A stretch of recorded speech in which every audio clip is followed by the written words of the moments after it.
Hello everyone, कैसे हैं आप सब लोग। तो अब जो हम लोग चैप्टर स्टार्ट करने वाले हैं उस चैप्टर का नाम है arbitration and conciliation act 1996 and I am super excited to share. इस चैप्टर के बहुत सारे इंटरेस्टिंग एस्पेक्ट्स को शेयर करने के लिए बहुत एक्साइटमेंट हो रहा है। आपके साथ इस चैप्टर को डिस्कस करने में, समझाने में हमें बहुत मजा आने वाला है। You are going to love this chapter. और अब ये कॉन्सेप्ट क्योंकि पूरी तरीके से नया है आप लोगों के लिए, क्योंकि आप इसको पहली बार पढ़ रहे हो, तो इसमें बहुत कुछ नया सीखने को मिलेगा। इसमें हम लोग कंपनीज एक्ट, आईबीसी आईबीसी या सिक्योरिटी लॉ, इन सब के अलग जाकर हम एक अलग सिस्टम को समझ रहे हैं, जिसमें हम बात करेंगे इस पूरे एएनसी की, आर्बिट्रेशन कंसिलिएशन की, और साथ में हम लोग बात करेंगे कि what is alternate dispute resolution.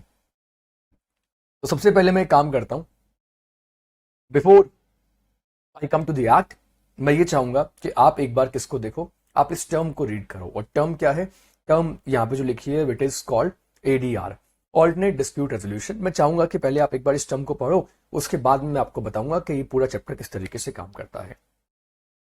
So ADR मतलब alternate dispute resolution. The term alternative in the ADR refers to something other than the state sponsored mechanism for adjudication of dispute. It is also called external dispute resolution, भी इसको बोलते हैं, Australia में बोलते हैं, या फिर इसको असिस्टेड डिस्प्यूट रेजोल्यूशन भी बोलते हैं, एडिशनल डिस्प्यूट रेजोल्यूशन भी बोलते हैं, या फिर एमिकेबल डिस्प्यूट रेजोल्यूशन भी इसे कहा जाता है। So alternate dispute resolution is by and large and non judicial procedure for the resolution of dispute. ये लाइन इंपॉर्टेंट है। लाइन यहां पे क्या कहता है? Is by a large a non judicial procedure for the resolution of disputes. ठीक है, तो एडीआर बेसिकली दो तरीके से आ गया, एक आ गया एडजुडिकेटरी, एक आ गया non judicatory and consensual. In its wide sense, the term ADR encompasses both types of procedures. In a narrow sense, ADR includes only consensual disputes. यहाँ पे आगे तो अभी किस तरीके से काम करता है एडीआर, ऑल्टरनेट डिस्प्यूट रेजोल्यूशन क्या होता है, पहले मैं आपको यही समझाता हूं, और उसके बाद में मैं आता हूं किसके ऊपर, उसके बाद इसके एग्जाम्पल्स पे आता हूं। तो first let's talk about this. ठीक है, देखो मैं आपको सिंपली इस लॉ पे आने से पहले एक टर्म बता रहा हूं, डिस्प्यूट। ठीक है, तो जब कोई डिस्प्यूट होता है तो डिस्प्यूट होने के बाद में उस मैटर को क्या करवाना होता है, उस मैटर को रिजॉल्व करवाना है। उसके ऊपर आपको क्या चाहिए? एक जजमेंट चाहिए। जब दो पार्टीज के बीच में डिस्प्यूट होगा तो ऑब्वियसली वो किसको अप्रोच करेंगे? वो अप्रोच करेंगे कि अब हमें किसी अथॉरिटी के पास में जाना होगा और वो अथॉरिटी हमारी हेल्प करेगी उस मैटर को रिजॉल्व करवाने के लिए। ठीक है, तो अब देखो यहां पे, ये मैंने यहां पे लिखा डिस्प्यूट, और अब मैं यहां पे लिख रहा हूं कि how to get this dispute resolve.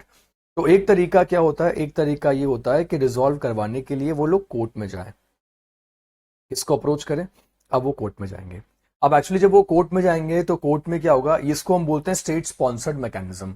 अब आप बिल्कुल सीधा सा एग्जांपल समझ लो, जितना भी कोई सिविल ऑफेंस होता है, कोई क्रिमिनल ऑफेंस होता है, कोई सिविल केस है, मान लो प्रॉपर्टी का केस है, या फिर एक कंपनी और उसके शेयर होल्डर के बीच में कोई डिस्प्यूट है, तो वो मैटर हम बोलते हैं नॉर्मली कोर्ट में चला जाए। अब कंपनीज एक्ट में हमने कितनी बार पढ़ा है कि कंपनीज एक्ट में स्पेशल कोर्ट बनाए गए हैं, तो स्पेशल कोर्ट में कंपनी लॉ के मैटर्स जाते हैं। ऐसी फीमा का मैटर है, वो कहां जाएगा? तो उसके लिए भी अलग से कोर्ट्स बना रखे हैं। मनी लॉन्ड्रिंग का मैटर है, उसके लिए भी अलग से कोर्ट बना रखे हैं। राइट, हर एक्ट में क्या है, अलग अलग ऐसे प्रोविजन कर रखे हैं। लेकिन जब रिजॉल्व करवाने के लिए कोर्ट में जाते हैं तो यहां पे क्या होता है, कोर्ट में उसको रिजॉल्व करवाने से क्या होता है, इट बिकम्स टाइम कंज्यूमिंग, वो बन जाता है टाइम कंज्यूमिंग। और दूसरा उसमें क्या होता है, उसमें जो फिर कॉस्ट इन्वॉल्व होती है, उसमें जो कॉस्ट इन्वॉल्व होती है, और उसमें जो पार्टीज बोलती हैं कि जो एक तरीके से उनका जो मेंटली जो उनको लगता है कि टाइम इतना ज्यादा लगता है कि वो मेंटली हैरेस होती है, तो टाइम कंज्यूमिंग है, कॉस्ट इन्वॉल्व है, और उसके बाद में एक लेंदी प्रोसेस है। और बाद में फिर क्या होता है कि मैटर फिर बाद में अपील में जाता है, अपील एंड एग्जीक्यूशन। तो it takes years to resolve any dispute, है ना। किसी डिस्प्यूट के ऊपर कोर्ट का फैसला आने में सालों लग जाते हैं। तो ये तो आपको पता, ये इंडिया में देखो 3.5 करोड़ के लगभग केसेस जो हैं वो पेंडिंग है। More than 3 crore cases are pending in India. और इंडिया में जितने जजेस होने चाहिए पॉपुलेशन के अकॉर्डिंग, उतने जजेस है नहीं। हमारे पास कोर्ट का इंफ्रास्ट्रक्चर इतना नहीं है। तो जब इतना हमारे पास कोर्ट का इंफ्रास्ट्रक्चर नहीं है, इतने जजेस नहीं है, और कोर्ट में इतनी सारी केसेस की पेंडेंसी है, तो केसेस को कैसे रिजॉल्व करवाया जाए? और देखो हम कहते हैं ना, justice delay is justice denied, ये बात भी सच है।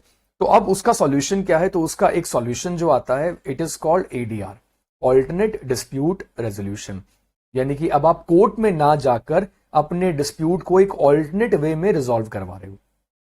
अब वो ऑल्टरनेट वे में कैसे रिजॉल्व होता है, तो इसके लिए मैं आपको बताता हूं कि ये एडीआर के सब पॉइंट्स हैं, और वो सब पॉइंट कौन कौन से हैं। The first one is arbitration, तो वहां पे फिर वो आर्बिट्रेशन में जाएंगे। और एक तरीका होता है मीडिएशन, आर्बिट्रेशन, मीडिएशन, कंसीलिएशन, ठीक है, कंसीलिएशन। और मैं यहाँ पे आपको एक पॉइंट और ऐड करके बता रहा हूं, लोक अदालत। लोक अदालत जो कोर्ट्स में बहुत पॉपुलर होती हैं। तो बेसिक लोक अदालत में क्या होता है, जो छोटे छोटे डिस्प्यूट्स होते हैं, कोर्ट ये कहता है कि दोनों पार्टीज अपनी मर्जी से आपस में बैठ के किसी मैटर को रिजॉल्व कर सकते हैं। तो लोक अदालत लगाई जाती है हर महीने एक लोक अदालत लगाई जाती है, और उसका पर्पज होता है कि मैक्सिमम केसेस का डिस्पोजल हो जाए। तो लोक अदालत क्या होता है कि एक साथ बहुत सारे मैटर्स को, जो छोटे मोटे ऑफेंसेस होते हैं, जो ज्यादा सीरियस नेचर के ऑफेंसेस नहीं होते, उन मैटर्स को लोक अदालत के थ्रू कोर्ट क्या करता है, सिंगल हियरिंग में डिस्पोज ऑफ कर देता है। ठीक है, तो सिंगल हियरिंग में मैटर फिर क्या होता है, वो डिस्पोज ऑफ कर दिए जाते हैं। तो ये नॉर्मली सैटरडे को कोर्ट लगाता है। तो ये बेसिकली कोर्ट का एक प्रोसीजर होता है। इससे कोर्ट की जो पेंडेंसी है केसेस की, वो क्या होती है, वो पेंडेंसी कम होती है। अब तीसरा, ठीक है, अब ये तो मैंने आपको फोर्थ बता दिया। तीसरे नंबर पे कंसिलिएशन, फिर है मीडिएशन और है आर्बिट्रेशन। अब ये आर्बिट्रेशन, मीडिएशन, कंसिलिएशन क्या होती है, इसको ध्यान से सुनना और समझना। ये कॉन्सेप्ट कैसे काम करेगा। सबसे पहले आर्बिट्रेशन, मीडिएशन, कंसिलिएशन का फायदा अब क्या है कि ये लेस टाइम कंज्यूमिंग है। जहां कोर्ट में हमें टाइम बहुत ज्यादा लग रहा था, वैसे यहां पे क्या हो गया, अब इसमें टाइम कम लगेगा। लेकिन ये लेस टाइमिंग कंज्यूमिंग कैसे है और ये कैसे काम करता है, ये मैं आपको बता देता हूं। एडीआर का जो कॉन्सेप्ट है, इसको लीगल रिकॉग्निशन मिली हुई है हमारे देश में and all over the world. तो ऑल ओवर द वर्ल्ड ये लीगली रिकॉग्नाइज तरीका है किसी भी डिस्प्यूट को रिजॉल्व करवाने का। कैसे बताऊं मैं आपको।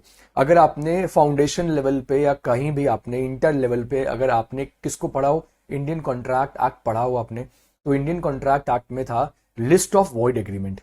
और जब लिस्ट ऑफ वॉइड एग्रीमेंट वहां पे आप पढ़ते थे, तो वहां पे एक सेक्शन आता था, if I am not wrong, section number 28, जिसमें था restraint of legal proceeding is void.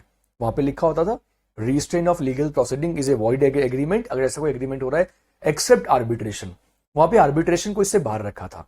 तो आर्बिट्रेशन को इससे बाहर रखने का लॉजिक क्या था, क्योंकि आर्बिट्रेशन एक ऐसा तरीका है डिस्प्यूट को रिजॉल्व करवाने का जिसको कि लीगल रिकॉग्निशन मिली हुई है। कैसे मिली हुई है, क्योंकि इंडिया में आर्बिट्रेशन एक लॉ है जिसका नाम है आर्बिट्रेशन एंड कंसिलिएशन एक्ट 1996। क्या इससे पहले इंडिया में कोई लॉ था? Answer is yes. इससे पहले भी इंडिया में एक लॉ था जो 1940 में आया था। ठीक है, तो 1940 और उससे पहले भी इंडिया में एक आर्बिट्रेशन का लॉ था। तो आर्बिट्रेशन के ऊपर लॉज तो पहले से ही आए हुए हैं, लेकिन ये जो प्रिंसिपल लॉ हम जो डिस्कस कर रहे हैं, that is arbitration conciliation act 1996, जिसको सरकार अलाउ करता है। और सरकार इसमें ये बोलता है कि ऐसे डिस्प्यूट जो क्रिमिनल नेचर के ना हो, ये बात याद रखना, क्रिमिनल नेचर का कोई क्राइम हुआ है तो ऐसा कोई मैटर आर्बिट्रेशन में नहीं जाता। लेकिन जो सिविल नेचर के मैटर्स होते हैं, जो कमर्शियल नेचर के मैटर्स होते हैं, जो मान लो लेबर लॉ रिलेटिंग मैटर्स हैं, ऐसे बहुत सारे डिस्प्यूट्स हैं जिनको आर्बिट्रेशन के थ्रू रिजॉल्व करवाया जा सकता है। इसका फायदा क्या होता है? इसका फायदा मैंने आपको बताया कि लेस टाइम कंज्यूमिंग होता है, और उसके बाद में, ठीक है, इसमें फिर कॉस्ट इन्वॉल्व होती है इसमें, लेकिन हम ये बोलते हैं कि ये लेस टाइम कंज्यूमिंग है, तो इसमें क्विक डिस्बर्सल होता है, क्विक, ठीक है, डिस्बर्सल होता है। और ये सच ये बोलना चाहिए मुझे यहाँ पे कि जल्दी क्विक फैसला इसमें आता है, क्योंकि आर्बिट्रेशन जो होता है ना, ये आर्बिट्रेशन एक टाइम बाउंड मैनर में होता है। ये मैं आपको क्लियर कर देता हूं आर्बिट्रेशन कैसे होता है। So arbitration is basically done in a time bound, ये टाइम बाउंड मैनर में होता है। तो यहाँ पे जल्दी फैसला आता है, और इसलिए यहाँ पे एक फास्ट ट्रैक आर्बिट्रेशन का भी कॉन्सेप्ट है, जिसके बारे में मैं आपको बताऊंगा क्या होता है फास्ट ट्रैक आर्बिट्रेशन में। फास्ट ट्रैक आर्बिट्रेशन में 6 महीने में फैसला देना होता है, 6 महीने में फैसला देना होगा, उसको हम क्या बोलते हैं, उसको फास्ट ट्रैक आर्बिट्रेशन बोलते हैं। ठीक है, इतनी बात आपको समझ में आई। तो मतलब अगर आप कोर्ट में ना जाकर किसी आर्बिट्रेशन ट्रिब्यूनल में आप जाओ और वहां से अपने मैटर को रिजॉल्व करवाओ, तो उसको हम आर्बिट्रेशन कहते हैं। ये बात आपको इतनी बात समझ में आ गई। लेकिन इसके लिए अब लीगल रिकॉग्निशन किस में है? इसके लिए लीगल रिकॉग्निशन है वो हमारे लॉ में गिवन है, जिसका नाम है आर्बिट्रेशन कंसिलिएशन एक्ट 1996। और उससे पहले भी एक लॉ था जो जिसका नाम था आर्बिट्रेशन एक्ट 1940 वाला, लेकिन उस लॉ में कुछ शॉर्ट कमिंग्स थी। उसके बाद में 1996 में नया लॉ इंट्रोड्यूस किया गया, और नए वाले लॉ में अमेंडमेंट किए गए इन द ईयर 2015, 2019 एंड 2021।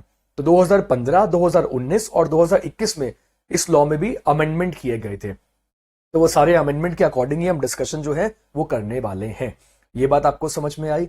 अब क्वेश्चन ये आता है कि सर मैं कोर्ट में ना जाके आर्बिट्रेशन में क्यों जाऊं। तो सबसे पहले मैं आपको ये बता देता हूं कि अगर दो लोग कोर्ट में जाते हैं जब कोई क्रिमिनल डिस्प्यूट होता है, जब कोई सिविल डिस्प्यूट होता है, जब कोई फैमिली लॉ का मैटर है, मान लो डिवोर्स का मैटर है, मेंटेनेंस का मैटर है, वो कोर्ट में जाते हैं। लेकिन आपको पता है कि कोर्ट में कितना बर्डन है, कितना टाइम लगता है, ये सारी बातें डिस्कस कर चुके हैं। तो तब ये एक ऑल्टरनेट तरीका है डिस्प्यूट को रिजॉल्व करवाने का। तो आर्बिट्रेशन में क्या होता है, तो आर्बिट्रेशन में एक आर्बिट्रेटर होता है।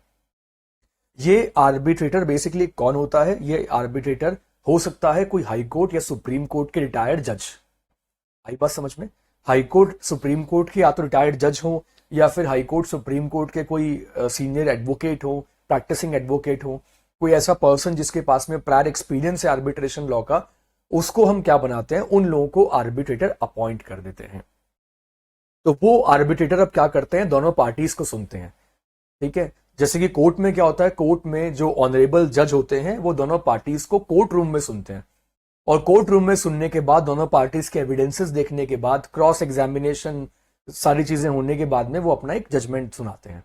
वैसे ही आर्बिट्रेशन में क्या होता है, आर्बिट्रेशन कोर्ट में नहीं होता। ठीक है, ये कोर्ट रूम में नहीं होगा, ये किसी 5 स्टार होटल के कॉन्फ्रेंस रूम में होगा। ये डिफरेंस होता है। Is it clear?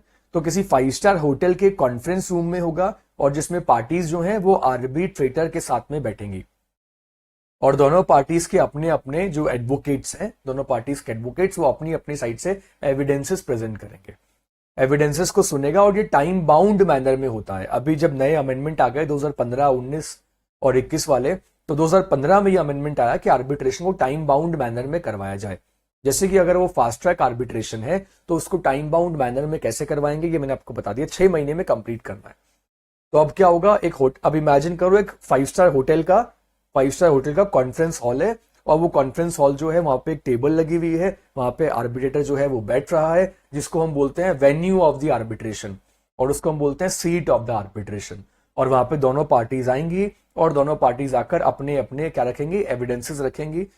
ठीक है, और फिर आर्बिट्रेशन का एक प्रॉपर प्रोसेस होगा, और उसके बाद में जो आर्बिट्रेटर है वो दोनों पार्टीज को सुनकर एक फैसला देगा। वो जो फैसला होगा उसे कहते हैं अवार्ड, उसे बोलते हैं आर्बिट्रल अवार्ड। इतनी बात समझ में आई आपको?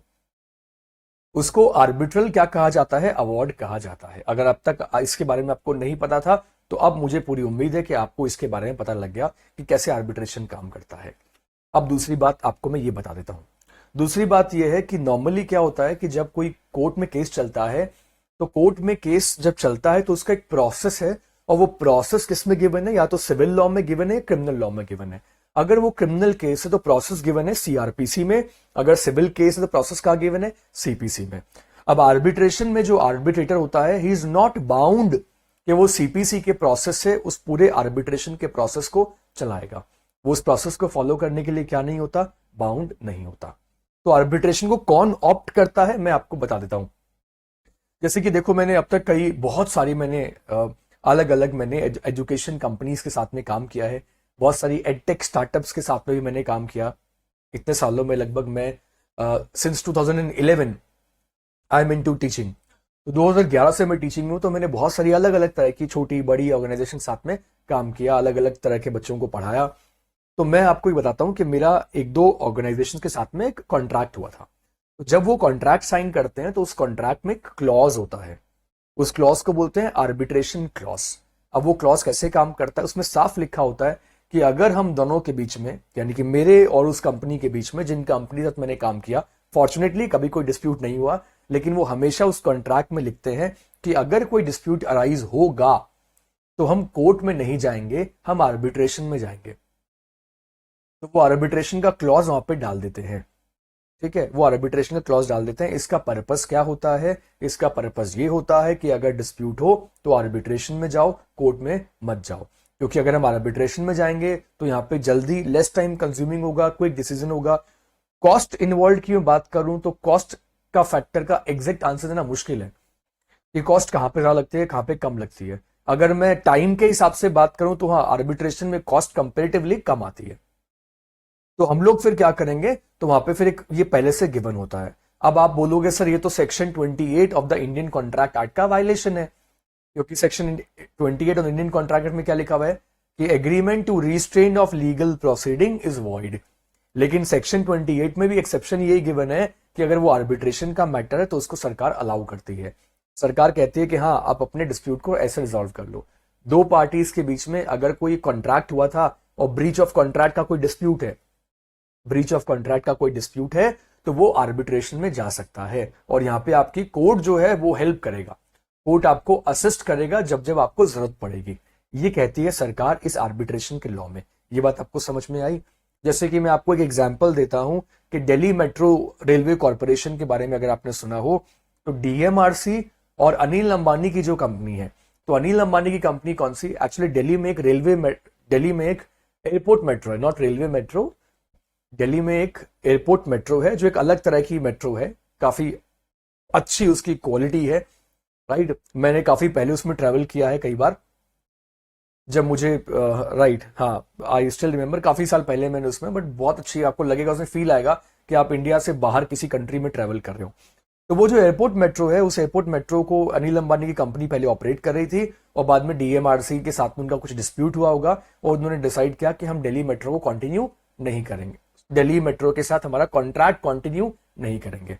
उसके बाद ये डिस्प्यूट चला गया था आर्बिट्रेशन में और आर्बिट्रेशन ट्रिब्यूनल ने ये फैसला दिया कि दिल्ली मेट्रो को अनिल अंबानी को 3,000 करोड़ रुपए की पेमेंट करनी है, अनिल अंबानी की कंपनी को। तो दिल्ली मेट्रो ने पेमेंट नहीं करी। अब दिल्ली मेट्रो सेंट्रल गवर्नमेंट और स्टेट गवर्नमेंट के अंडर आती है, दिल्ली गवर्नमेंट और सेंट्रल गवर्नमेंट के अंडर।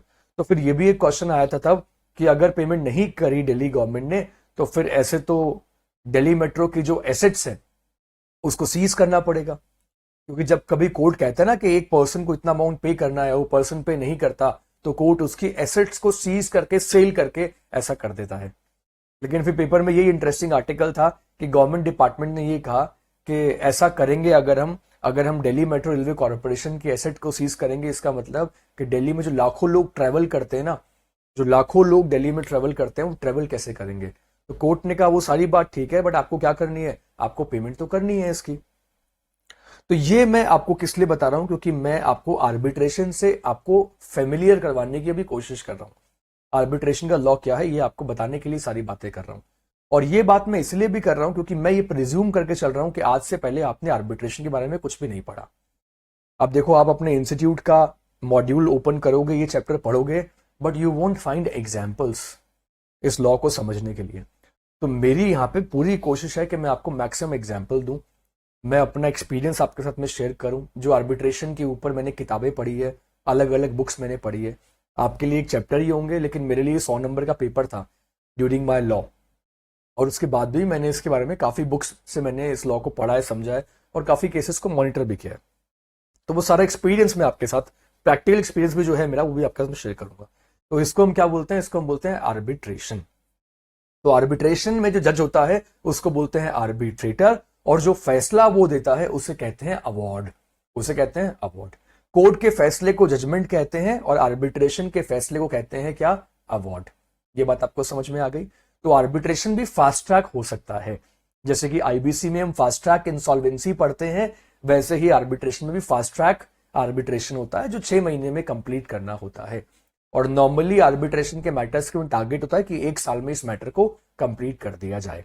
ये बात आपको समझ में आई? अब मैं आपको कुछ रेफरेंस के लिए, बस रेफरेंस के लिए, एग्जाम में लिखकर नहीं आना, ये मैं क्लियर कर देता हूं। मैं आपको रेफरेंस के लिए कुछ एग्जांपल्स बताता हूं। देखो, these are some real life examples of arbitration, जैसे आपके रेफरेंस के, जैसे कि देखो, Micromax Kapoor row before arbitration panel. तो ये माइक्रोमैक्स का एक बहुत पुराना डिस्प्यूट है, ये बहुत पुरानी न्यूज है, सालों पुरानी न्यूज है, जिसमें कि माइक्रोमैक्स जो कंपनी है, जिसका मार्केट शेयर बाद में बहुत कम हो गया था, लेकिन माइक्रोमैक्स एक जमाने में बहुत नाम था कंपनी का। तो Micromax hires Sanjay Kapoor as chairman in June 2014 and Kapoor leaves Micromax in August 15 एंड वो दिल्ली हाई कोर्ट के पास में गए कि appointment of arbitrator under senior management agreement. तो यहाँ पे माइक्रोमैक्स का डिस्प्यूट भी इसी बारे में था, जिसमें कि माइक्रोमैक्स के एक चेयरमैन ने कंपनी पे केस फाइल करके लगभग 600 से 700 करोड़ रुपए माइक्रोमैक्स से डिमांड किए थे, क्योंकि उनका डिसमिसल हो गया था, राइट। उनको कंपनी में चेयरमैन की पोस्ट से हटा दिया गया था। तो आई रियली डोंट नो बाद में इसका क्या हुआ, ये मुझे क्यों नहीं पता, इसका मैं आपको एक रीजन बताता हूं। आर्बिट्रेशन में कॉन्फिडेंशियलिटी होती है, एक नॉर्मल कोर्ट केस में और आर्बिट्रेशन में यही डिफरेंस होता है। अगर आपको किसी कोर्ट केस की इंफॉर्मेशन चाहिए होती है तो वो इंफॉर्मेशन आप बहुत इजीली ढूंढ सकते हो। अगर वो रिपोर्टेबल जजमेंट है तो आपके लिए और आसान है। अब रिपोर्टेबल जजमेंट है तो आपको जाना है मनु पत्रा, जैसे कि एक कंपनी है, एक वेबसाइट है मनु पत्रा। आप वेबसाइट पर जाओगे, उस वेबसाइट पर जाकर आप सर्च करके उस केस की पूरी जजमेंट को आप पढ़ सकते हो, रीड कर सकते हो। कोर्ट के जजमेंट जो होते हैं ना, they are open to public. लेकिन आर्बिट्रेशन में जो भी चीजें होती है ना, वो कॉन्फिडेंशियल होती है। तो ये भी एक डिफरेंस है कोर्ट की प्रोसीडिंग में और आर्बिट्रेशन में। ये प्रोसीडिंग पूरी तरीके से कॉन्फिडेंशियल है। जब कोर्ट में कोई केस चल रहा होता है तो कोई पर्सन कोर्ट में जाके वहां पे बैठकर और प्रोसीडिंग्स को देख सकता है। लेकिन आर्बिट्रेशन में आपको बताना कि एक 5 स्टार होटल में होगी, एक प्राइवेट वेन्यू होता है उसके लिए अलग से। ठीक है, एक प्राइवेट वेन्यू होगा और वहां पे जाकर क्या होगा, वहां पे जाकर पूरा का पूरा दोनों पार्टीज आएंगी, दोनों पार्टीज के एडवोकेट्स आएंगे, वो अपने अपने एविडेंसेस प्रेजेंट करेंगे, क्रॉस एग्जामिनेशन होगा, विटनेस को एग्जामिन करेंगे, राइट, अपने अपने क्लेम सबमिट करेंगे, अपने अपने डिफेंसेस देंगे और उसके बाद में जो आर्बिट्रेटर होगा वो अपना फैसला देगा। ठीक है, और इसलिए यहाँ पे फैसला जल्दी आता है। अगर मैं आपको एक और एग्जाम्पल दूं तो देखो, एक RIL must give up insistence on arbitration over KG basin के ऊपर था, जिसमें कि 2014 का ये केस है, जिसमें रिलायंस इंडस्ट्रीज ने इनिशिएट किया था आर्बिट्रेशन प्रोसीडिंग्स ऑन 2014। तो ये भी उन्होंने एक बेसिकली गवर्नमेंट के अगेंस्ट में किया था, किसी गवर्नमेंट के अगेंस्ट में केस था ये, राइट। तो ये केजी बेसिन का पूरा केस था। फिर मैं अगर यहाँ पे और बताऊं तो टाटा और डोकोमो के बीच में भी एक ऐसा आर्बिट्रेशन का डिस्प्यूट हुआ था। टाटा डोकोमो अब तो जॉइंट वेंचर नहीं रहा, बट एक जमाने में टाटा और डोकोमो के बीच में क्या था, टाटा और डोकोमो के बीच में इंडिया में पार्टनरशिप थी और इंडिया में एक टेलीकॉम कंपनी बनी थी और वो थी Tata and Docomo. Docomo is basically, Docomo कौन सी कंपनी है, ये एक जापानीज कंपनी है जो इंडिया में काम कर रही थी।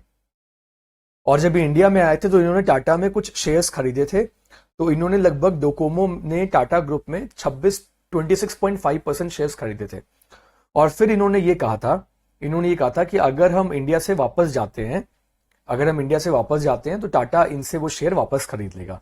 ये इनके बीच में आपस में एग्रीमेंट हुआ था, दोनों कंपनीज के बीच में, एक तरफ टाटा और एक तरफ डोकोमो। केस सिर्फ इसलिए बता रहा हूं ताकि आपको आर्बिट्रेशन का रेलेवेंस समझ में आए, आर्बिट्रेशन लॉ कैसे यूज हो रहा है ये आपको समझ में आए। ठीक है, मैं अभी सीधे सेक्शन ओपन करके पढ़ना शुरू कर देता, मुझे कोई प्रॉब्लम नहीं होती और आप भी शायद उसमें खुश हो जाते, but my purpose is to first make you understand the logic, ये लॉ कैसे आ रहा है। ठीक है, आप आगे जब जाओगे अपने करियर में तो आपको ये लॉ की एप्लीकेबिलिटी रियल सेंस से पता होनी चाहिए, इसलिए मैं आपको थोड़ा पहले आपका टाइम ले रहा हूं समझाने में। So I hope you guys understand this और आप इसमें मेरे साथ कॉपरेट करोगे। अभी आप सोच रहे हो कि सर पूरा एकदम नोट्स पे क्यों नहीं आए, तो अभी मैं उस पर भी आ रहा हूं, बट पहले मैं समझा देता हूं। तो डोकोमो ने यहाँ पे टाटा के साथ में ये एग्रीमेंट किया था, लेकिन फिर क्या हुआ, टाटा ने कहा कि ठीक है, हम आपके शेयर वापस खरीदने के लिए तैयार है, हम खरीद लेंगे। लेकिन टाटा ने बाद में डोकोमो से शेयर नहीं खरीदे, लेकिन उसके लिए उन्होंने एक रीजन दिया और टाटा की तरफ से रीजन ये आया कि जो इंडिया का जो फेमा का जो लॉ है वो हमें परमिट नहीं करता। अब क्योंकि Docomo Japanese company, Tata Indian company, foreign company का इंडिया में इन्वेस्टमेंट, अब इंडियन कंपनी उसको एग्जिट के लिए बोलेगी कि नहीं बोलेगी।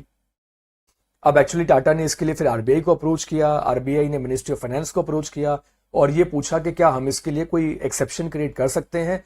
तो फाइनेंस मिनिस्ट्री ने मना कर दिया कि इसके लिए कोई एक्सेप्शन क्रिएट नहीं हो सकता। अब डोकोमो को खराब लगा या जो भी रीजन लगा, डोकोमो पहुंच गई, इसके लिए कहा लंदन कोर्ट, लंदन की कमर्शियल कोर्ट में पहुंच गई आर्बिट्रेशन में, London court of international arbitration में डोकोमो चला गया। कहां चला गया, London court of international arbitration. अब ये एक इंटरेस्टिंग कॉन्सेप्ट है, LCIA। अब मैं आपको एक और नाम बताता हूं, सिंगापुर इंटरनेशनल आर्बिट्रेशन। ठीक है, और यहां पे क्या लिखा हुआ है, LCIA। तो LCIA मैंने आपको बताया और सिंगापुर इंटरनेशनल आर्बिट्रेशन बता रहा हूं। ये SIA और LCIA क्या है, ये बेसिकली है आर्बिट्रेशन के इंस्टीट्यूशन, आर्बिट्रेशन के इंस्टीट्यूशन। अगर आपको किसी जज से मिलना हो तो आप कहां जाओगे बेसिकली, तो मैं आपको ये बोलूंगा ना कि अगर किसी जज से मिलना होता है तो हम जाते हैं कोर्ट में, देखने को मिलते हैं जजेस, तो हमें नॉर्मली वही होते हैं ऑनरेबल जजेस। वैसे ही आर्बिट्रेटर्स को कहां मिल सकते हैं, आर्बिट्रेशन को मिल सकते हैं इन, ठीक है, इन कोर्ट्स में। ये मैंने आपको कुछ इंटरनेशनल आर्बिट्रेशन इंस्टीट्यूशंस के नाम बताए मैंने आपको, LCIA और सिंगापुर इंटरनेशनल आर्बिट्रेशन। डोकोमो जब लंदन में गई, वहां पे लंदन में टाटा के अगेंस्ट में आर्बिट्रेशन में अब उस मैटर को लड़ा, और उसके बाद में डोकोमो के फेवर में ये फैसला आया। और फिर डोकोमो इसका एग्जीक्यूशन करवाने के लिए, तब ये था कि डोकोमो को टाटा को 10,000 करोड़ रुपए की पेमेंट करनी थी एलसीआईए के अवार्ड के अकॉर्डिंग, 10,000 करोड़ रुपए की पेमेंट। लेकिन देखो, क्योंकि आर्बिट्रेशन की जो ट्रिब्यूनल होती है ना, व्हाट इज ट्रिब्यूनल? ट्रिब्यूनल बड़ा सिंपल सा कॉन्सेप्ट है। जैसे कि जज जहां बैठता है उसको हम कोर्ट बोलते हैं, वैसे ही हम ये बोलते हैं कि ट्रिब्यूनल का सिंपल सा मतलब है जहां पे आर्बिट्रेटर बैठा है। तो आर्बिट्रेटर से बनती है ट्रिब्यूनल। तो आर्बिट्रेटर एक या एक से ज्यादा भी हो सकते हैं। तो आर्बिट्रेटर जहां है वहां उनसे ही क्या बनती है? आर्बिट्रेशन ट्रिब्यूनल बनती है।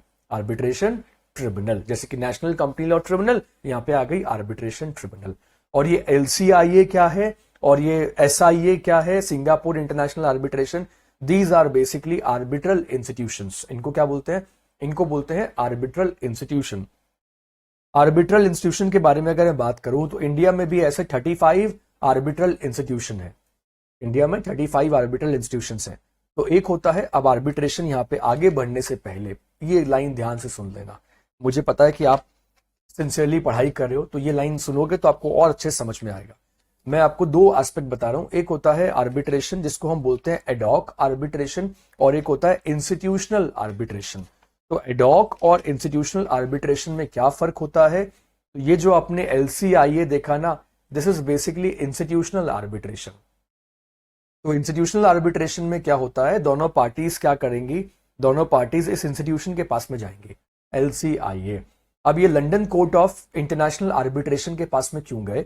London court of international arbitration के भी जाने का रीजन ये था कि डोकोमो जो है वो एक फॉरेन की पार्टी है, और इंडिया का जो आर्बिट्रेशन एक्ट है, आर्बिट्रेशन एक्ट 1996, वो ये कहता है कि जब दोनों में से एक पार्टी, दो पार्टी जिनके बीच में कोई एग्रीमेंट हुआ था, अगर दोनों में से एक पार्टी इंडिया के बाहर की है, इंडिया के बाहर की है, तो उसको हम इंटरनेशनल कमर्शियल आर्बिट्रेशन कहते हैं। उसको क्या कहते हैं? International commercial arbitration. या तो फॉरेन की कंपनी हो या फॉरेन की गवर्नमेंट हो, या मतलब दोनों में से एक पार्टी अगर फॉरेन का होगा तो उसको हम इंटरनेशनल कमर्शियल आर्बिट्रेशन कहते हैं। अब क्योंकि एक पार्टी इंडिया की और एक जापान की, तो इन्होंने डिसाइड किया एलसीआईए में जाएंगे, क्योंकि वो एक न्यूट्रल पार्टी वहां पे मिलेगी। लंदन की कोर्ट ऑफ इंटरनेशनल आर्बिट्रेशन में जाएंगे। तो London court of international arbitration जो है ना, ये बेसिकली एक इंस्टीट्यूशनल है। तो मैंने कहा आपको दो तरह के आर्बिट्रेशन, एक होता है एडॉक आर्बिट्रेशन और एक होता है इंस्टीट्यूशनल आर्बिट्रेशन। एडॉक आर्बिट्रेशन में क्या होता है कि यहाँ पे कोई इंडिविजुअल ही है जिसको आपने आर्बिट्रेटर बना दिया। अब ये कौन हो सकता है? देखो, फॉर एन एग्जाम्पल, मेरे पास में कंस्ट्रक्शन इंडस्ट्री में काम करने का बहुत अच्छा खासा एक्सपीरियंस है। मैं लॉ ग्रेजुएट भी हूँ, एडवोकेट भी हूँ, और मैंने अपने अभी तक के करियर में सिर्फ कंस्ट्रक्शन इंडस्ट्री के मैटर्स को देखा है, और उनमें मैंने आर्बिट्रेशन की प्रोसीडिंग्स भी देखी हैं, और क्लाइंट्स को मैंने आर्बिट्रेशन में अपने क्लाइंट्स के लिए अपीयर भी हुआ हूं। ठीक है, तो आप बोलोगे अच्छा सर ऐसा है, तो अब क्या होगा कि कोई दो लोग हैं जिनका भी कोई कंस्ट्रक्शन को लेकर कोई डिस्प्यूट है। अब वो दोनों मेरे पास में आए और मुझे क्या बना दिया? आर्बिट्रेटर बना दिया। तो अब इसका जो प्रोसेस है, रूल्स है, ये कौन डिसाइड करेंगे? ये पार्टीज डिसाइड करेंगी। आर्बिट्रेशन के प्रोसेस को, रूल्स को, वेन्यू को, सब कुछ वो पार्टीज डिसाइड कर सकती हैं। लेकिन इंस्टीट्यूशनल आर्बिट्रेशन में रूल्स, रेगुलेशन सब पहले से बना होता है, सब पहले से फ्रेम्ड है। तो ये समझ लो कि इंस्टीट्यूशनल आर्बिट्रेशन का मतलब एक ऐसी स्पेशलाइज्ड बॉडी है जिसके पास आप डिस्प्यूट लेके चले जाओ, वही आर्बिट्रेटर को अपॉइंट करेंगे। जैसा मैटर होगा उस मैटर के अकॉर्डिंग जो एक्सपर्ट होगा उसको अपॉइंट करेंगे। उनके रूल्स पहले से फ्रेम्ड होंगे। तो ये हैसल फ्री होता है, ज्यादा कन्वीनियंट होता है, ज्यादा लॉजिकल होता है। तो इंडिया में गवर्नमेंट की अब कोशिश है कि इंस्टीट्यूशनल आर्बिट्रेशन को प्रमोट किया जाए। इंडिया में लगभग 35 जो है, 35 इंडिया में आर्बिट्रल इंस्टीट्यूशंस हैं। अभी ज्यादा भी हो सकते हैं, लेकिन अब इंडिया में इसको प्रमोट करने की काफी कोशिश की जा रही है कि ऐसे इंस्टीट्यूशंस को प्रमोट किया जाए। तो इसके लिए आर्बिट्रेशन के लॉ में अमेंडमेंट किया गया। ठीक है, राइट। तो इसके लिए फिर इंडिया में आर्बिट्रेशन काउंसिल ऑफ इंडिया है। Arbitration council of India Delhi में है। उसको ये रिस्पॉन्सिबिलिटी दी गई कि आप इनकी सबकी क्या करवाओ, ठीक है, इन सबकी आप एक रैंकिंग करो। आर्बिट्रेशन काउंसिल ऑफ इंडिया को बोला सारे इंस्टीट्यूशंस की रैंकिंग की जाए। और ऐसे ही इंडिया में क्या है कि international centre for alternate dispute resolution भी है, ये भी दिल्ली में है। International centre for alternate dispute resolution, जो कि एक सोसाइटी रजिस्ट्रेशन एक्ट में रजिस्टर्ड है और दिल्ली में काम करता है, जो कि प्रमोट करते हैं, टीचिंग करते हैं और रिसर्च के ऊपर काम करते हैं। ठीक है, ये बात आपको समझ में आ गई। तो ऐसे बहुत सारे डिस्प्यूट्स हैं। टाटा डोकोमो का डिस्प्यूट ले लो।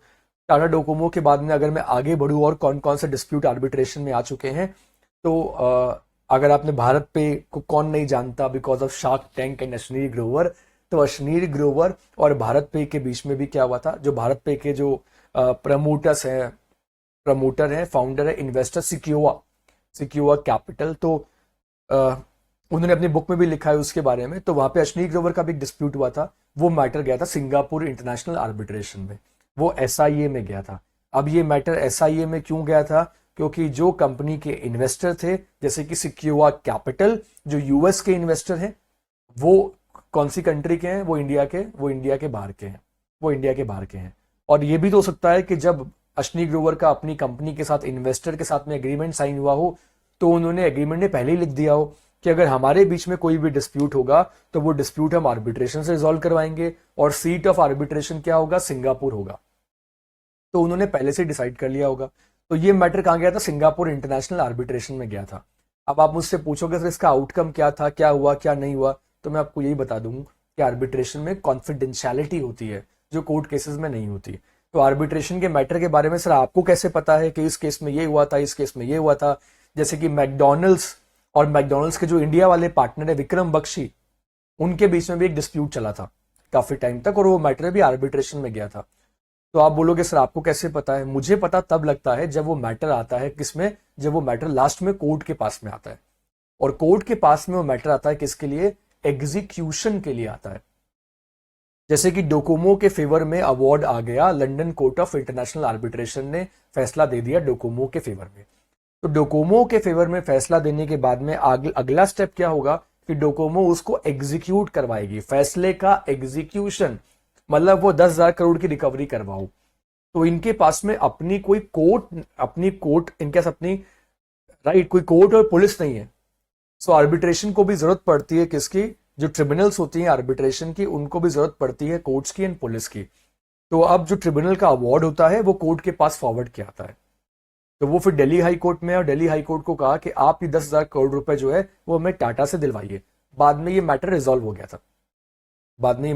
गया था। टाटा ने डोकोमो को पेमेंट कर दी थी और बहुत एमिकेबली सारा मैटर सेटल कर लिया था टाटा ने इस पूरे मैटर को। Tata is a very reputed company, लेकिन कई बार रेप्यूटेड कंपनी साथ में डिस्प्यूट हो जाते हैं, तो उन्होंने इसको रिजॉल्व कर लिया। वैसे अश्नीर ग्रोवर के साथ मैंने आपको बताया कि अश्नीर ग्रोवर भारत पे के फाउंडर है, उनका मैटर भी सिंगापुर इंटरनेशनल आर्बिट्रेशन में गया था।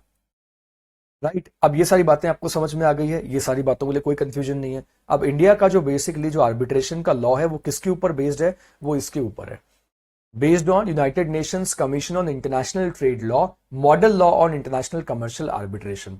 तो ये बेसिकली 1985 में आया था, और इंडिया का लॉ कब आया, इन द ईयर 1996। 96 से पहले भी इंडिया में आर्बिट्रेशन को लेकर 2 बार पहले लॉ आ चुका था। 96 से पहले 1940 में भी इंडिया में आर्बिट्रेशन का लॉ था, लेकिन इंडिया में जो पहले आर्बिट्रेशन का लॉ 1940 वाला था, उसमें प्रॉब्लम एक्चुअली क्या थी कि फॉरेन अवार्ड को आप कैसे एनफोर्स करवाओगे। ठीक है, फॉरेन अवार्ड को कैसे एनफोर्स करवाओगे। तो अभी एक इंटरनेशनल आर्बिट्रेशन होता है, एक होता है डोमेस्टिक आर्बिट्रेशन। डोमेस्टिक आर्बिट्रेशन क्या होता है, जिसमें दोनों पार्टीज इंडिया की है, उसको बोलते हैं डोमेस्टिक आर्बिट्रेशन। एक पार्टी दिल्ली की, एक पार्टी पुणे की, दोनों के बीच में डिस्प्यूट हुआ, डोमेस्टिक आर्बिट्रेशन से रिजॉल्व करवा दिया।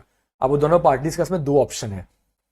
2 ऑप्शन क्या, या तो किसी पर्सन को अपॉइंट कर दे आर्बिट्रेटर, तो वो होगा एडॉक आर्बिट्रेशन, या फिर किसी इंस्टीट्यूशन के पास में जाए। जैसे कि हैदराबाद में IAMC है, वहां पे जाए और उनको बोले कि आप हमारे केस में आर्बिट्रेटर अपॉइंट कर दो, इसको रिजॉल्व करवा दो। उसको बोलेंगे इंस्टीट्यूशनल आर्बिट्रेशन, उसको बोल देंगे इंस्टीट्यूशनल। तो इंडिया का जो 96 का लॉ है वो इसके ऊपर बेस्ड है, यूनाइटेड नेशंस कमीशन ऑन, इसको मैं कहता हूं UN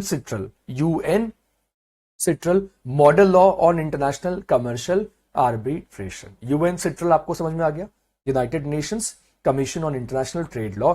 इसी के बेसिस पे, इसी गाइडलाइन को फॉलो करते हुए इंडिया ने 1996 में अपना लॉ जो था वो लॉ लेकर इंडिया आई। पहले इसके लिए ऑर्डिनेंस आया था और बाद में फिर पहले ऑर्डिनेंस आया, बाद में एक्ट बन गया, लेकिन ये एक्ट रिट्रोस्पेक्टिव इफेक्ट से एप्लीकेबल हुआ था, रिट्रोस्पेक्टिव इफेक्ट से, राइट। कैसे, मतलब नोटिफिकेशन जो था वो इसका अगस्त 96 में आया था, लेकिन इसको अप्लाई कर दिया था फ्रॉम जनवरी 1996। तो कौन कौन से एरिया में ये लॉ काम करता है? Commercial, civil, labour, family dispute, joint venture, construction projects, partnership and IPR. ये सिर्फ मैं आपको इसलिए बता रहा हूं क्योंकि मेरा पर्पज ये है आपको बताना कि आर्बिट्रेशन सिर्फ इन मैटर्स के ऊपर एप्लीकेबल होता है। कंस्ट्रक्शन का मैटर है, सिविल मैटर है, लेबर मैटर है, फैमिली डिस्प्यूट है, जॉइंट वेंचर का डिस्प्यूट है, कंस्ट्रक्शन का, प्रोजेक्ट्स का, पार्टनरशिप का या आईपीआर का। और criminal proceedings, illegal transactions, matrimonial, testamentary, will के मैटर्स, इंसॉल्वेंसी मैटर्स, ये सारे मैटर, वाइंडिंग अप के मैटर्स, ये सारे मैटर्स जो हैं ये आर्बिट्रेशन में रेफर नहीं होते। ठीक है, ये सारे मैटर कहाँ रेफर नहीं होते? ये आर्बिट्रेशन में रेफर नहीं होंगे। ये आपको समझ में आ गया? ठीक है, नाउ इतना समझ में आ गया तो ये सारे मैटर, टेस्टामेंट्री, मैट्रिमोनियल, इनको कोर्ट में ले जाना पड़ता है इन सारे मैटर्स को। आर्बिट्रेशन में सिर्फ ये वाले मैटर्स आते हैं। ठीक है, आगे चले तो चलो अब यहां से आगे चलते हैं। And now okay, now let's talk about arbitration को डिस्कस किया। अब आर्बिट्रेशन के बाद में now let's talk about mediation and conciliation. अब इसको डिस्कस करते हैं, मीडिएशन क्या होता है और कंसीलिएशन क्या होता है। सबसे पहले मैं आपको कंसीलिएशन के बारे में जरूर बताना चाहूंगा क्योंकि हमारा चैप्टर का नाम ही क्या है? Arbitration and conciliation act. और इस चैप्टर में आपके सामने क्वेश्चन कंसीलिएशन के ऊपर भी आ सकता है, इसलिए सबसे पहले मैं आपको कंसीलिएशन बता देता हूं। Now what happens in this, कि यहां पे दो पार्टीज होती हैं, वहां भी दो पार्टीज, यहां भी दो पार्टी, लेकिन यहां पे एक थर्ड पर्सन जो होता है वो आर्बिट्रेटर ना होकर वो कंसीलेटर होता है।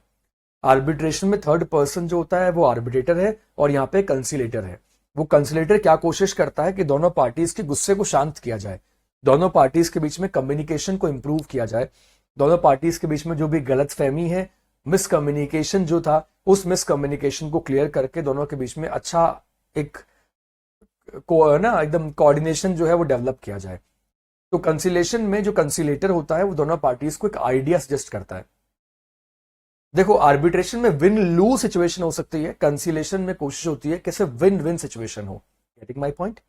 मैंने आपको क्या बताया, आर्बिट्रेशन में जहां विन लूज सिचुएशन हो सकती है वही कंसीलेशन में विन विन सिचुएशन क्रिएट करने की कोशिश की जाती है। ये अब एक्सपर्ट ये रिकमेंड करता है कि दोनों पार्टीज अपने बीच के डिस्प्यूट को कैसे रिजॉल्व कर सकते हैं। जैसे कि एक एग्जाम्पल लेकर हम समझते हैं कि जब धीरूभाई अंबानी जी की डेथ के बाद में जब रिलायंस ग्रुप ऑफ इंडस्ट्रीज का बंटवारा हुआ, जब अनिल अंबानी और मुकेश अंबानी दोनों भाइयों के बीच में प्रॉपर्टी को डिस्ट्रीब्यूट किया, तो उसमें उनकी जो मदर है कोकिला बेन, उनकी मदर की काफी हेल्प करी किसने? कई एक्सपर्ट्स आए, कहते हैं अजीम प्रेम जी ने भी हेल्प की, और ये भी कहते हैं कि आईसीआईसीआई बैंक के जो एक्स एमडी थे केवी कामत, तो उनका भी काफी इंपॉर्टेंट रोल था। तो एक्सपर्ट्स ने क्या क्या हेल्प करी कि कौन सी कंपनी किसको मिलनी चाहिए। तो कंसीलेशन में ऐसा ही होता है। फिर दोनों पार्टीज क्या करती हैं? एक कंसीलेशन एग्रीमेंट के ऊपर साइन करती हैं। दोनों पार्टीज एक कंसीलेशन एग्रीमेंट के ऊपर साइन करती हैं। आर्बिट्रेशन जहां फॉर्मल प्रोसेस को फॉलो करता है वही कंसीलेशन इनफॉर्मल होता है। ये बात समझ में आ गई? आर्बिट्रेशन फॉर्मल होता है, कंसीलेशन क्या होता है? कंसीलेशन इनफॉर्मल नेचर का होता है। आर्बिट्रेशन हमेशा, आर्बिट्रेटर जो होते हैं ना वो हमेशा 1 होगा, 3 होगा या 5 होंगे, वो ऑड नंबर में होते हैं। आर्बिट्रेटर हमेशा ऑड नंबर में होते हैं। जैसे कि हाई कोर्ट में जजेस जो होते हैं वो 1 जज होता है, 2 जज की बेंच होती है, राइट, 3 जजेस की भी बेंच होती है। तो कई बार जब हाई कोर्ट में 3 जजेस की बेंच होती है तो फिर मेजोरिटी का क्या फैसला आया हम उसके अकॉर्डिंग देखते हैं। 2 जजेस अगर फेवर में थे तो फेवर में फैसला। वैसे ही आर्बिट्रेशन में होता है। आर्बिट्रेशन में आर्बिट्रेटर 1 से ज्यादा भी हो सकते हैं, लेकिन कंसीलेशन में 1, 2, 3, 4 कितने भी कंसीलेटर हो सकते हैं। मतलब वो इवन नंबर में भी हो सकते हैं, वो ऑड नंबर में भी हो सकते हैं। क्योंकि कंसीलेशन का पर्पस क्या होता है? दोनों पार्टीज के बीच में एक अच्छे रिलेशन को डेवलप करके एक कंसीलेशन एग्रीमेंट दोनों पार्टी से साइन करवा देना, दोनों पार्टी से साइन करवा देना, वो कंसीलेशन का पर्पस है। यानी कि विन विन सिचुएशन। आर्बिट्रेशन सिर्फ मेरिट के बेसिस पे किसी भी केस का फैसला देता है। ये बात आपको समझ में आ गई? तो दोनों कॉन्सेप्ट कैसे डिफरेंट है ये आपको समझ में आ गया। अगर अब मैं बात करूं मीडिएशन की, तो मीडिएशन के बारे में आपको मैं इंडिया में एक लॉ बताता हूं जिसका नाम है कमर्शियल कोर्ट्स एक्ट 2015। दोबारा बताऊं लॉ का नाम, there is a law called commercial courts act 2015। तो 2015 वाला जो कमर्शियल कोर्ट्स का लॉ है उसमें ये लिखा हुआ है जितने भी कमर्शियल नेचर के डिस्प्यूट जो कमर्शियल कोर्ट में आते हैं। सबसे पहले मैं आपको ये बता देता हूं कि कमर्शियल कोर्ट होते क्या हैं। ठीक है, जैसे कि हम लोग कंपनीज एक्ट में पढ़ते हैं स्पेशल कोर्ट को, पढ़ते हो ना स्पेशल कोर्ट को, वैसे ही होते हैं कमर्शियल कोर्ट।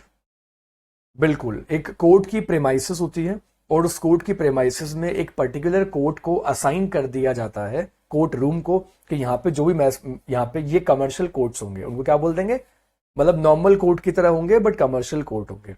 और वो कमर्शियल कोर्ट कौन से एक्ट को फॉलो करते हैं? They basically follow commercial courts act 2015, 2015 का लॉ है। मैं उसके बारे में बात क्यों कर रहा हूं अभी समझ में आएगा आपको। उसमें सारे कमर्शियल नेचर के मैटर्स आते हैं, जैसे कि फॉर एन एग्जांपल जो आईपीआर के डिस्प्यूट है, इंटेलेक्चुअल प्रॉपर्टी राइट्स के डिस्प्यूट है, जैसे कि फॉर एन एग्जांपल ट्रेडमार्क का कोई मैटर है। तो ट्रेडमार्क का मैटर जब कमर्शियल कोर्ट में फाइल होता है तो कमर्शियल कोर्ट पहले कहता है कि हमारे पास आने से पहले इस मैटर को मीडिएशन में लेकर जाओ, इस मैटर को मीडिएशन में लेकर जाओ। तो हर कोर्ट में क्या होता है, एक मीडिएशन सेंटर होता है, एक मीडिएशन सेंटर।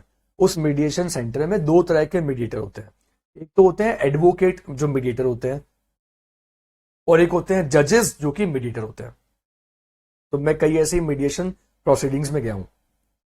तो वो मीडिएटर फिर क्या करते हैं, अब ये भी यहां पे बात जाननी इंपॉर्टेंट है, जब किसी केस में आपने एकदम इंटरिम मतलब रिलीफ नहीं मांगा है, इंजंक्शन नहीं मांगा है, जो आपको एकदम कहते हैं ना अर्जेंट रिलीफ की जरूरत नहीं है, तब कोर्ट बोलता है कि पहले वो मैटर मीडिएशन में जाएगा। अगर मीडिएशन में वो मैटर पास नहीं होता, फेल होगा मीडिएशन, तब हम उस मैटर को कहां पे लेंगे, कमर्शियल कोर्ट में लेंगे। तो फिर मीडिएटर के साइड से एक सर्टिफिकेट इशू किया आता है कि मीडिएशन हुआ या मीडिएशन नहीं हुआ। तो जब वो मैटर मीडिएशन में जाता है तो वहां पे वो क्या करते हैं मीडिएटर, वो भी कंसीलिएशन की तरह ही काम करता है एक तरीके से। लेकिन यहाँ पे मीडिएटर क्या होते हैं, मैंने कहा ना कि जज भी होते हैं कई बार, और कई बार जजेस की ड्यूटी लगती है बेसिकली मीडिएशन में रोटेशन के बेसिस पे, और कई बार ये काम एडवोकेट्स भी करते हैं। These are basically trained advocates. तो एडवोकेट्स के वो गवर्नमेंट आजकल काफी प्रमोट कर रही है कि उनको ट्रेन कर रही है, उनको मीडिएशन के लिए काफी प्रमोट कर रही है कि आप मीडिएशन में जाओ। इससे फायदा क्या होता है, दोनों पार्टीज को आमने सामने बिठाया जाता है, दोनों पार्टीज की प्रॉब्लम को सुना जाता है, और फिर मीडिएटर ये कोशिश करता है कि दोनों पार्टीज एक समझौते पे पहुंचे, एक कंक्लूजन पे पहुंचे। एक पार्टी दूसरी पार्टी को कुछ पे कर दे, दूसरी पार्टी सामने वाली पार्टी की कंडीशंस को मान ले, फिर वो लोग क्या करते हैं, आपस में एग्रीमेंट साइन कर लेते हैं और वो मैटर वहीं रिजॉल्व हो जाता है। तो इसको हम क्या बोलते हैं, इसको हम बोलते हैं मीडिएशन। ये मीडिएशन कई बार तब भी होता है जब हस्बैंड वाइफ के बीच में कोई डिस्प्यूट है और डिवोर्स लेने के लिए पहुंच गए, तो तब भी यहाँ पे मीडिएटर रोल बहुत इंपॉर्टेंट होता है। लेकिन since we are talking about arbitration के बारे में बात कर रहे हैं, एडीआर की बात करें, तो मीडिएशन कैसे काम करता है ये मैं आपको बताता हूं। तो जो आईपीआर के मैटर्स हैं जो कमर्शियल कोर्ट में जाते हैं, तो कमर्शियल कोर्ट ये बोलता है कि आप पहले मीडिएशन में जाओ, और मीडिएशन में भी अगर ये सक्सेसफुल नहीं हुआ मैटर, तब कोर्ट में आना। इससे बेनिफिट ये होता है कि बहुत सारे मैटर कोर्ट तक पहुंचने से पहले ही रिजॉल्व हो जाते हैं। Is it clear? बहुत सारे मैटर कोर्ट में पहुंचने से पहले ही रिजॉल्व हो जाते हैं, क्योंकि कोर्ट ने क्या कहा था, आपको मीडिएशन में जाना पहले क्या होगा, कंपल्सरी होगा। तो उसको बोलते हैं मीडिएशन। ये थोड़ा आपको कंसिलेशन की तरह लग रहा है ना, कंसिलेशन की तरह, बट मीडिएशन कैसे अलग है, क्योंकि इसके लिए अलग से प्रोविजंस जो हैं वो बनाए हुए हैं, अलग से प्रोविजन इसके लिए बनाए गए हैं, और कोर्ट में अलग से मीडिएशन सेंटर होते हैं जो जज बेस्ड भी होता है, और जो कई बार एडवोकेट्स को भी काम दिया आता है। गवर्नमेंट एडवोकेट्स को यहाँ पे टेम्परेरी बेसिस पे अपॉइंट करती है, टेम्परेरी बेसिस पे अपॉइंट करती है एज ए मीडिएटर। ठीक है, ये बात आपको समझ में आ गई। तो चलो, ये आपको पूरी तरीके से क्लियर है। ओके राइट, तो ये मैंने आपको एडीआर के सारे एस्पेक्ट्स बता दिए हैं, यूएन सिट्रल मॉडल के ऊपर बेस्ड है, ये मैंने आपको बता दिया है। अब चलो, इसमें अमेंडमेंट कब कब आए, 1906 में प्रिंसिपल एक्ट आया था, 2015 मेजर अमेंडमेंट्स आए, 2019 से मेजर अमेंडमेंट्स आए, और 2021 में भी एक छोटे अमेंडमेंट्स आए थे। 2015 वाले अमेंडमेंट का पर्पज ये था कि आर्बिट्रेशन के मैटर जो है ना वो जल्दी टाइम बाउंड मैनर में रिजॉल्व हो, इसलिए 2015 के अमेंडमेंट आए।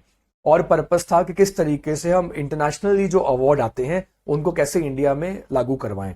और फिर 2019 में भी अमेंडमेंट आया जिसका पर्पस था कि इंडिया में इंस्टीट्यूशनल आर्बिट्रेशन को प्रमोट किया जाए। अब आपको पता है क्या होते हैं इंस्टीट्यूशनल आर्बिट्रेशन, अच्छे से पता है, जिसमें कि एक अलग से एक ऑर्गेनाइजेशन है जो सोसाइटी या रजिस्ट्रेशन एक्ट में रजिस्टर्ड है, और जिसका काम क्या है, उसके अंडर बहुत सारे आर्बिट्रेटर्स आते हैं तो कोई भी अपने डिस्प्यूट को लेकर उनके पास में जा सकता है और वो फिर उनके अपने रूल्स बने होते हैं और वो अपने रूल्स के अकॉर्डिंग क्या करवाते हैं, उस मैटर को रिजॉल्व करवाते हैं।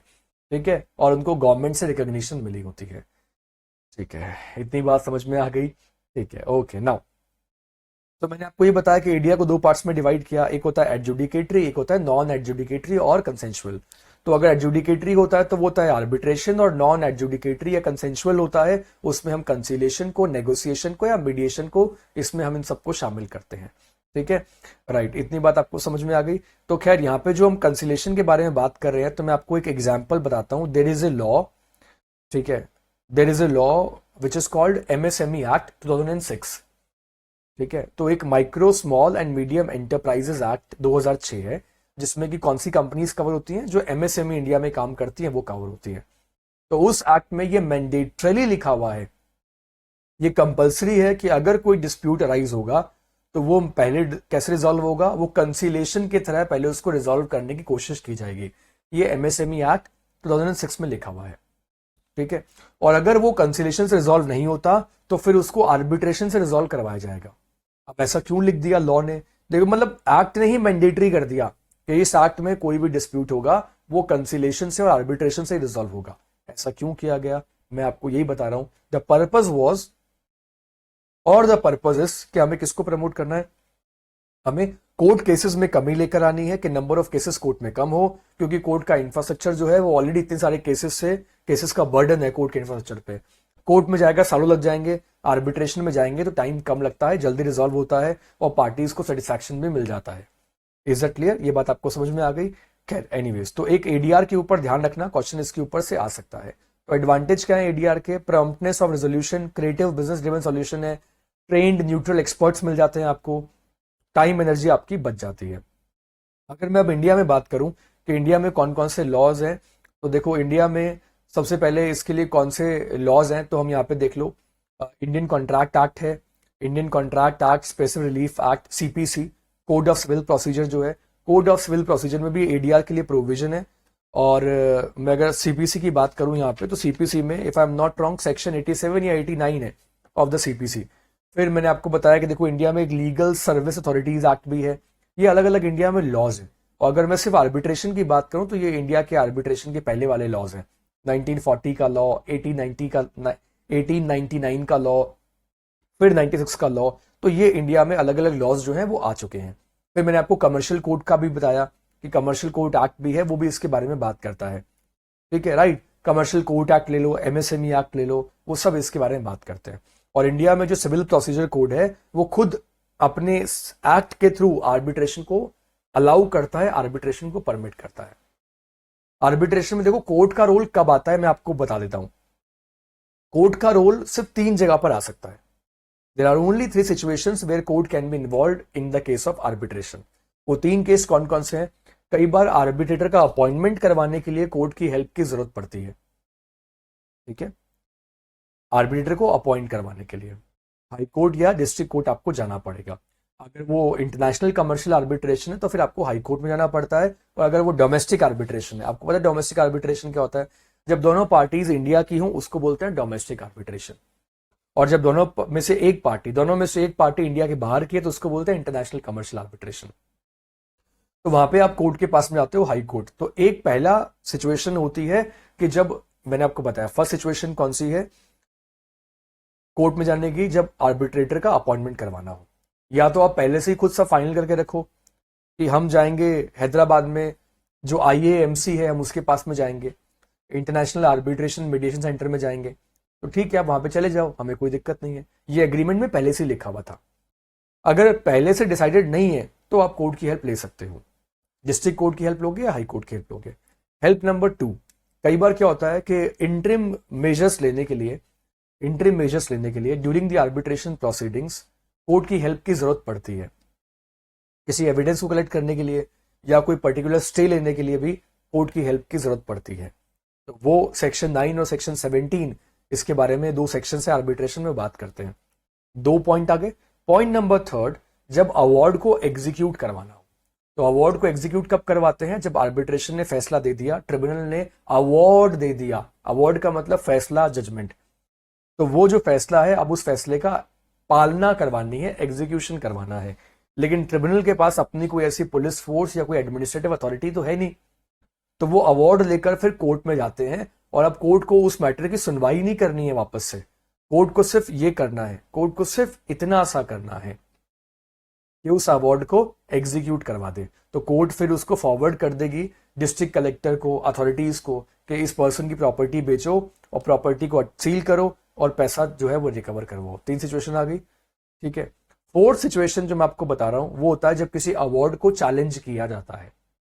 ये 4th सिचुएशन है, मैंने पहले 3 कहा था, 4th सिचुएशन भी बता रहा हूं, जब किसी अवार्ड को चैलेंज किया जाए। चैलेंज का मतलब अवार्ड के केस में अपील फाइल की जाए कि ये अवार्ड जो है ये गलत ग्राउंड्स पे दिया गया है। तो जो अपील होती है तो वो फिर सिचुएशन फिर कहां पे कोर्ट का इन्वॉल्वमेंट होता है। इन 4 सिचुएशंस के अलावा आर्बिट्रेशन में कोर्ट का कोई रोल नहीं होता।